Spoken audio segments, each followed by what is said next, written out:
O Peru pode estar se tornando um polo de atração na região aqui na América Latina. E isso, pelo tipo de investimento, interfere diretamente e impacta diretamente a economia brasileira. Se não estivermos preparados, sentiremos sem dúvida alguma. E tudo isso também interfere na briga com os Estados Unidos, que direta e indiretamente afeta a nossa economia aqui. Vamos entender todos esses pontos que poucos estão falando.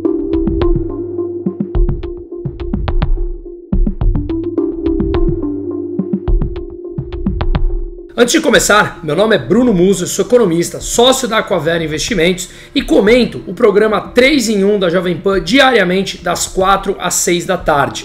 Portanto, se esse tipo de vídeo os ajuda a refletir, que é o grande ponto, gerar reflexão em um país onde está se tornando praticamente proibido pensar, eu peço que vocês compartilhem o vídeo, se inscrevam no canal, dê o joinha, isso ajuda o YouTube a distribuir esse conteúdo. Estamos agora com pouco mais de 175 mil inscritos em um ano e meio e espero que possamos cada vez mais, concordando ou não, gerar reflexões para que as pessoas possam pensar e ser menos manipuladas com os dados muito além da notícia básica que nos é vendida. Então vamos começar com o fato. O Peru, geograficamente, é um país estratégico, além de, mesmo a instabilidade política dos últimos anos, não ser refletida na moeda, que tem uma estabilidade, como veremos ao longo dos últimos anos. O país tem atraído muitos investimentos e pode ser um novo polo de atratividade para a região, somado, claro, com a Argentina de Javier Milei, que também já fiz vários vídeos sobre isso. E na semana passada, mais alguns bilhões estão sendo direcionados ao país em direção a Vaca Muerta, onde há uma espécie de reserva bilionária de gás e petróleo. Portanto, esses dois países podem ser um grande fluxo de capital para a região. Mas vamos hoje falar especificamente do Peru, que tem uma característica importante. A expansão chinesa na América Latina tem, nos últimos anos, um fluxo extremamente alto, especialmente pela nova Rota da Seda, ampliando a posição estratégica dos chineses na região e também na África, no mundo como um todo. Mas a verdade é que esse fluxo de investimentos chineses aqui na América Latina tem tido uma certa queda nos últimos anos, mas ainda representa um percentual muito elevado. E essa queda se deve até por efeitos da economia chinesa, a parte doméstica, que estão enfrentando crises importantes, como também já tive a oportunidade de dedicar alguns vídeos aqui sobre isso, sobre a fragilidade da economia chinesa e, claro, a falta de credibilidade nos dados divulgados. Mas a verdade é que a região ela é estratégica para os chineses, justamente por ser uma região instável política e economicamente, olhando na história. Os chineses vêm aqui e não pedem reformas econômicas, poucos se importam com as regras impostas por FMI ou qualquer outro órgão multilateral, poucos se importam com as tais regras ambientais que a esquerda adora defender, dizendo que está só preocupada com o meio ambiente, mas os comunistas lá da China poucos se importam com isso, apesar de dizerem o contrário. Portanto, basta a China chegar com os bilhões de investimento que a região, instável por natureza e pobre comparativamente a várias outras regiões desenvolvidas do mundo, é claro que os bilhões são extremamente atrativos e importantes para a região, portanto, eles passam a ser bem-vindos. E o discurso de defender democracia fica sempre o segundo plano. A China é o segundo maior parceiro comercial do Peru. Veja só nesse gráfico, mais do que o dobro dos Estados Unidos. A China representa 36% das exportações peruanas e os Estados Unidos 14%. O principal produto de exportação do Peru é o cobre e grande parte das usinas e minas de cobre estão nas mãos dos chineses.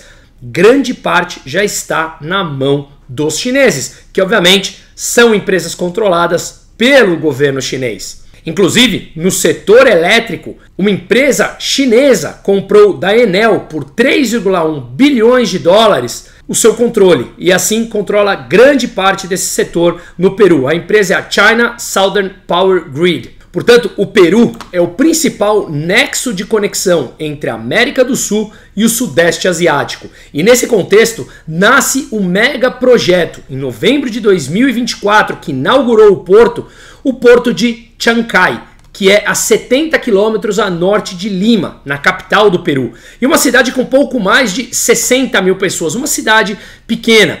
E o mais importante é que esse porto é liderado por uma companhia marítima estatal chinesa, chamada COSCO Shipping Company, e com investimentos esperados da ordem de 3,4 bilhões de dólares. O ponto aqui é, por que a China queria construir, portanto, um porto tão grande e importante em uma cidade tão pequena? Vamos aprofundar um pouco mais. O Brasil é o principal parceiro da China na América Latina. Na verdade, mais de 150 países no mundo têm a China como seu principal parceiro comercial, incluindo o Brasil. Nós aqui, como também já falamos em vários outros vídeos.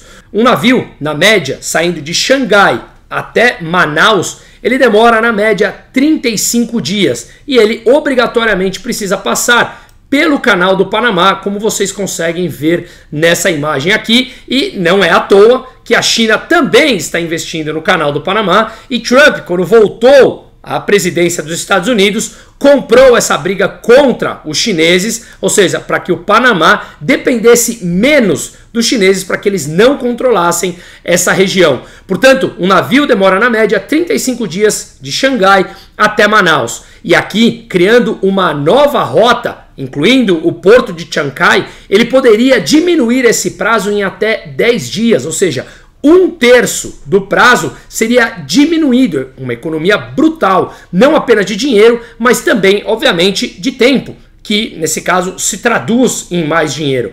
Os chineses não querem, portanto, apenas um porto para comercializar com o Brasil. É muito mais profundo, mas sim ser uma rede comercial, a mais importante rede comercial na região, na América Latina, para todos os outros locais da própria América. Se olharmos aqui nesse gráfico, a gente vê que os navios poderiam sair de várias regiões ali da Ásia e ter como centro o porto de Chancay, no Peru, e dali ser comercializado para países do norte, como México, Estados Unidos, Canadá, aqui para a América do Sul, América Central, usando, em alguns desses casos, inclusive o Canal do Panamá, como eu mencionei. E o Peru tem um ponto que é pouco conhecido, e eu praticamente não ouço falar aqui no Brasil.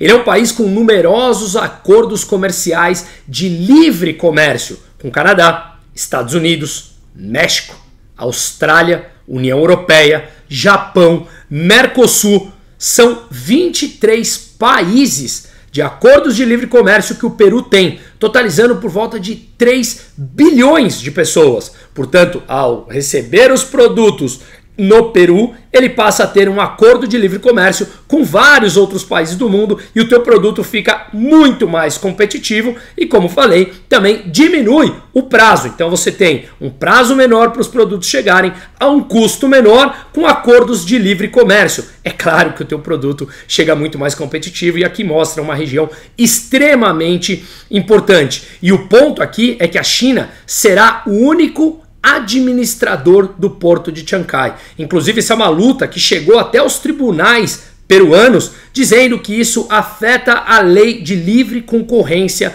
do país. Mas isso, obviamente, demora e, dependendo do governo, se tem interesse nisso, ou dependência dos bilhões para gerar emprego, gerar crescimento, causas mais populistas, obviamente, isso passa a ter, inclusive, até um sentido de buscar maior capital para ser mais ainda atrativo. Portanto, Chancay, quando estiver a pleno vapor, a pleno funcionamento, será o terceiro maior porto da região, perdendo apenas para o Porto de Santos aqui no Brasil e de Manzanillo no México. A capacidade é um mero detalhe, ela é sim relevante por ser, como eu falei aqui, em pleno funcionamento, o terceiro maior porto da região, o mais importante. Mas o grande ponto é que a China será 100% controladora desse gigante projeto no Peru, para toda a região. Inclusive, os Estados Unidos já alertaram sobre o potencial do uso militar chinês no megaporto de Chancai.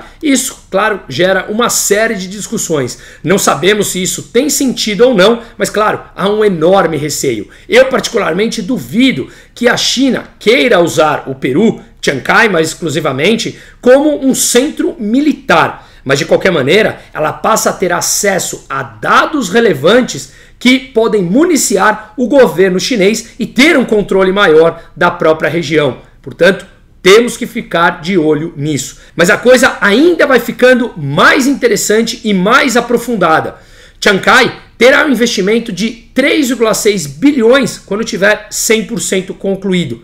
Agora, tem um novo porto, chama Corio, também no Peru, que deverá totalizar 7 bilhões de investimentos, o dobro de Chancai. Só que nesse ponto você tem empresas americanas, europeias e o governo peruano participando do projeto. Portanto, uma concorrência aqui aos chineses que não vão querer ficar de fora. Não há muita informação ainda sobre o porto de Corio, mas a expectativa é que, quando ele esteja operando em sua totalidade, tem uma capacidade de 100 milhões de toneladas métricas por ano. Apenas para contextualizar e efeito de comparação, Chancai tem uma capacidade de 30 milhões de toneladas. Portanto, Corio, na máxima capacidade, será mais do que o triplo de Chancai. A possibilidade de ter esses dois portos colocaria o Peru em uma posição privilegiada, obviamente, em relação aos países próximos, como Chile, Brasil, México, Argentina. E, portanto, quanto mais você consiga atrair investimentos provenientes de outros países, menos dependente você ficará da China, o que é algo altamente complexo e perigoso. Mas qual é a diferença básica entre Chancai e Corio? Basicamente, grandes especialistas estão dizendo que é a profundidade maior, o que faz com que navios maiores possam atracar nesse porto e, portanto, trazer maiores quantidades de produto. Uma maior capacidade, obviamente, de navios também atracar, o que acaba otimizando todo o comércio. E os Estados Unidos, obviamente, se beneficiarão disso e a China não quer ficar atrás. Portanto, maior concorrência entre vários entes, nesse caso, Europa, Estados Unidos, China. Quem acaba tirando vantagem disso, positivamente falando, pelo menos no curto prazo, é o próprio Peru, com uma quantidade maior de investimentos, de geração de emprego, geração de renda, mas eu espero que isso não tenha alta dependência da China, portanto é importante essa diversificação que falamos aqui de outros players investindo. Mas olha só que ponto interessante, vamos aprofundar um pouquinho mais. Como chegar, portanto, esses produtos desembarcados em Chancai ou em Corio, chegar do Peru até o Brasil? Grande parte dos produtos hoje passam por mar, passando pelo canal do Panamá. Isso pode querer otimizar um planejamento lá de trás, que é justamente incluir um trem para trazer os produtos do Peru para o Brasil por terra. Ou seja, o corredor bioceânico que se fala há um bom tempo, que seria esse trem que pode muito bem passar pela Bolívia. Mas isso obviamente encontra dificuldades imensas, como regras ambientais, como grupos que comandam, corruptos, que comandam determinadas regiões, que não permitem de forma fácil uma região tomada por corrupção e por crime organizado. Enfim, a dificuldade é bastante grande. Mas apesar da instabilidade peruana política, que por questões internas, por exemplo, o Congresso peruano pode declarar incapacidade do presidente de turno do governo, e isso torna o posto vacante. E isso aconteceu nos últimos tempos. Por exemplo, Pedro Castillo no ano de 2022, em 2020 teve o Bhaskara, em 2000 teve Fujimori, que acabou fugindo para o Japão. Isso traz e coloca o país, mais um, com estabilidade política aqui na região que estamos tão acostumados. O país chegou a ter inclusive 6 presidentes em 4 anos. Mas mesmo assim, o que nós vemos é uma moeda, o sol peruano, com uma estabilidade muito maior do que o real. Se nós olharmos nos últimos anos, a volatilidade da moeda peruana é muito menor do que a volatilidade do próprio real. O país ele é extremamente menos endividado em relação ao PIB do que o Brasil. Está na casa dos 30%. Quando o Brasil já beira os 90%, segundo a mesma metodologia do FMI. Enquanto o Brasil tem um déficit fiscal da ordem de 8, 9% do PIB, o déficit fiscal incluindo os juros, déficit nominal, como deve ser olhado, obviamente, o Peru tem um déficit da ordem de 3%, que é bastante grande, mas mesmo assim ainda não levou a grandes endividamentos do país, nem tampouco uma volatilidade maior da moeda, que causa uma tremenda onda de desvalorização, maiores inflações e, portanto, uma instabilidade econômica muito maior. A verdade é que esses projetos peruanos foram concebidos como parte da nova Rota da Seda, iniciativa estratégica que há anos vem sendo implementada em vários locais do mundo pela China e tem entre os objetivos aumentar a presença e influência chinesa no mundo. Como o complexo portuário que acabamos de falar, a China aumenta sua capacidade de desembarque de mercadorias na América do Sul e, obviamente, o transporte de produtos importados da região, principalmente minérios como lítio e cobre e produtos agrícolas como a soja. Ou seja, terras raras que está na moda e entra na briga, inclusive, dos Estados Unidos com a China. Portanto, isso fica muito claro que o interesse dos Estados Unidos na briga com a China é muito mais profundo e isso nos afeta diretamente. Porque o presidente Lula, que além de querer brigar com os Estados Unidos contra um dólar, sem ter um plano, sem ser uma potência econômica ou militar, solta a sua verborragia, sem nenhum tipo de estratégia, nos afeta a todos e obviamente parece não entender absolutamente desses interesses mais profundos dos Estados Unidos e fica apenas querendo mandar senadores para atuar junto ao governo americano, sem eficiência alguma. E todos nós vamos pagando por isso. Preços dos ativos no Brasil que acabam se desvalorizando, curvas de juros que sobem, o real perdendo poder de compra. Tudo isso, parte de investimentos, a gente fala. E eu deixo o link aqui, brunomusa.com.br/investimento, no singular, sou eu mesmo quem respondo e vai ser um grande prazer falarmos, porque as oportunidades estão passando, mas os riscos também. Ou nos deparamos e entendemos profundamente esse jogo, ou ficaremos como o presidente Lula, que não sabe sequer falar português e parece não entender a mais do que duas linhas. Afinal de contas, o IBGE próprio fala que o Brasil tem 30% de analfabetos funcionais, e estes são aqueles que não conseguem interpretar mais de duas linhas de um parágrafo. Ou o Lula atua dessa maneira, ou ele resolveu acelerar o processo de destruição do país para colocar na mão de empresas chinesas, empresas controladas pelo Partido Comunista Chinês, brigando com os Estados Unidos, fechando portas diplomáticas com o que hoje é o nosso segundo maior parceiro comercial e a maior democracia e a maior economia do mundo. Tudo isso faz preço no Brasil e gera riscos, mas também, ao mesmo tempo, oportunidades. Seguimos.